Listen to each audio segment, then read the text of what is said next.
Hello, my fellow nerds. How you guys doing today? So today we're going to talk about Magic Steps. It is book one of the Circle Opens Quartet by Tamora Pierce. I'm still deciding if I'm going to complete the series because I can't, because like I said in the last video, because of the 2008 economy crash and apparently a bad business partner, Full Cast Audio only did the first two books of Circle Opens. It seems like though they did do the sequel series,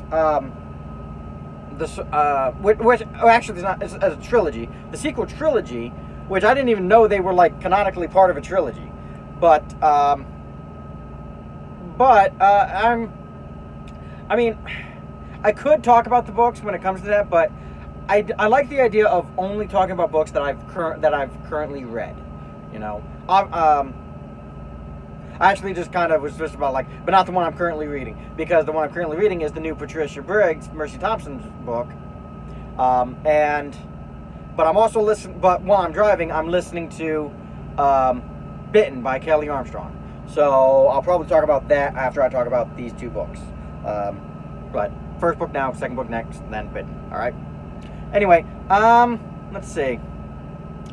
I really enjoy Magic Steps. This one gets dark. Like this really kind like I said in I think in the previous video, the Circle Opens goes to some really dark places, and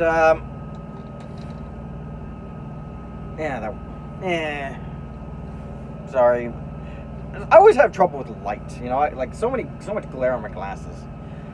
But well, that's a little better. But yeah, so like I said, this series gets dark, and this one gets, I think, is probably, it's really kind of hard to tell like which one is the darkest. But I think this one is definitely in my opinion, I think this one may just be the darkest one, and you'll find out at the end of the book why. And I think you'll see specifically why I think it is the darkest of these next four books. Because while a lot of people are like killed in these next four books deal with murderers, basically. And but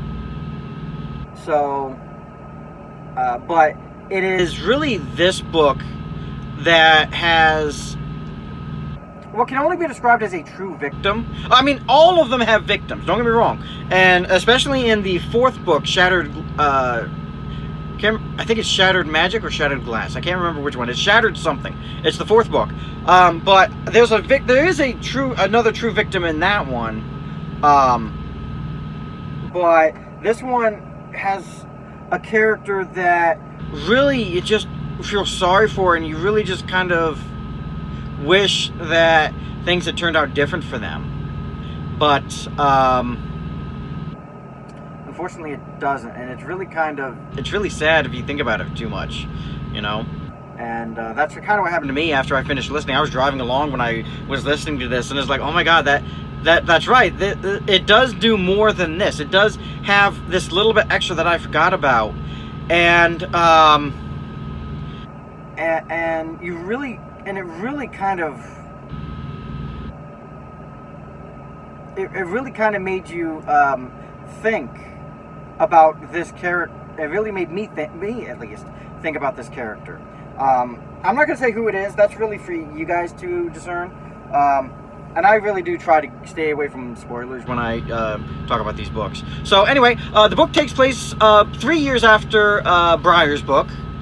So all the kids are now 14. Well, we don't really know Briar's birthday, because if you remember, he picked his own birthday in Briar's book. And so we don't really know when he was born, so he kind of picked his own birthday. But we think he's about 14. So that's the general idea. And so all the kids are now split up. All their teachers, well, 3 of the teachers decide to take their students out to travel and kind of see how magic works, you know, outside of Winding Circle Temple, or Winding Circle. Winding. You guys know what I mean. But outside of the temple. And so so Briar's gone with Rosethorn, Dodger went with Frostpine, and Triss is with Nico. And they're out of Summersea. They're traveling. Dodger went north, Triss went south, and Briar, he went east. And Sandry stayed in Summersea, stayed in Discipline Cottage with Lark for a little bit. And then she learned that her uncle, Duke Vedris, had a heart attack. So she went to go stay with him in his castle, and basically just kind of moved in and started looking after him, and even kind of helping run the kingdom a little bit, you know.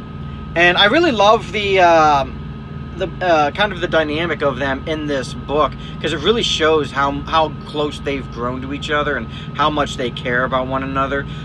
You get that a little bit in the last series, but because Duke Vedris was a minor character, he wasn't around all that much. Whereas in this book, he is a very prominent character. He has a lot of lines. So you really do get a good sense of their relationship. It is a great relationship. Absolutely. I really do. I really get the... I really don't see a great uncle, great niece relationship. I see a very father-daughter relationship going on. And so anyway, a few months, weeks...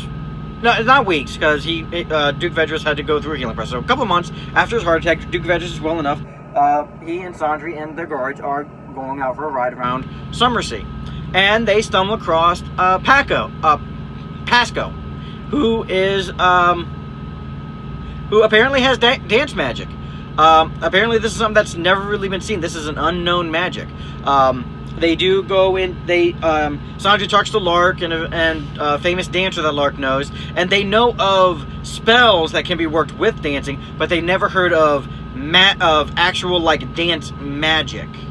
So this is really new territory, and unfortunately, as the discovering qualified mage, because that I guess, well, not really a spoiler, but as a qualified mage who got her qualifications through Winding Circle, Sandry is a qualified mage, and the law states that because she found him, and until she finds a teacher for him of the same magic, she has to be the one to oversee his training and oversee his education, make sure he knows kind of what he's doing. So really kind of flying by the seat of their pants with this one. And while she's dealing with that, there's a string of murders going around Summersea. And it's using, once again, a really, not a unknown magic, but a really rare one that many would consider to be almost an evil magic.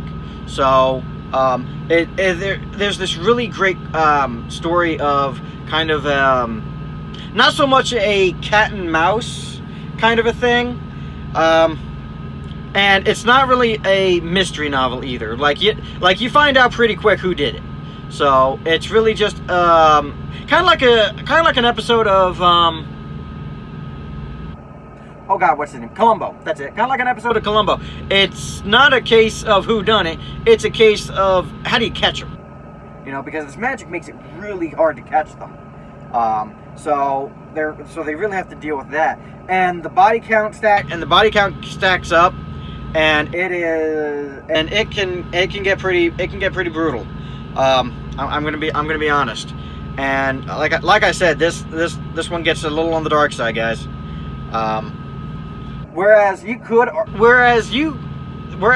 previous series could be said to be more like an older children's series, this one is definitely young adults. All right. So, but thankfully it doesn't get too gory, so it can be read by a younger audience. But that being said, cautionary for the little ones who read this. But I'm trying to think if there's any other like things I need to talk about for this book, but I don't really think so.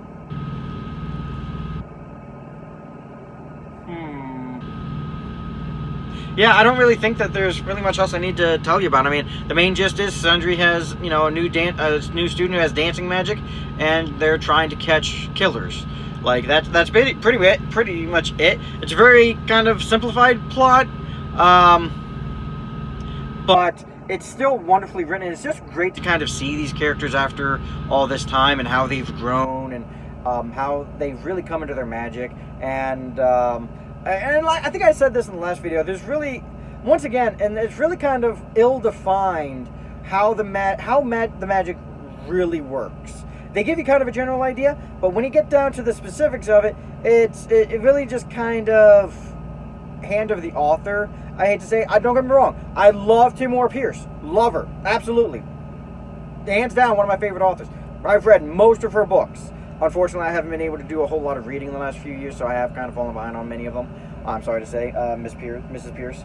But I absolutely, but at the same time, the magic really just kind of does seem to do what the situation calls for, and I'm not a huge fan of that, but I can forgive it because it is a very compelling story. It is compelling characterization happening, so it is forgivable. It is just, you know, a small problem and a great series and a great book, you know, written by a great author. So I really do think you guys would enjoy this. Give it a try. It is definitely, you definitely need to read the previous series first to really kind of understand all the characters and where they're coming from. So I mean, that's kind of a given for almost any series. But I think that's going to be it for the day. Give this a try. Magic Steps by Tamora Pierce. Once again, absolutely awesome author. The next book is going to be the sequel of this, Street Magic. And then after that, I'm still debating if I want to just talk about the other two without reading them, but I don't know. That just feels disingenuous. But I mean, it is what it is. You know, I'll decide what to do when it comes to that. But you guys be good, have fun, and I'll see you guys later.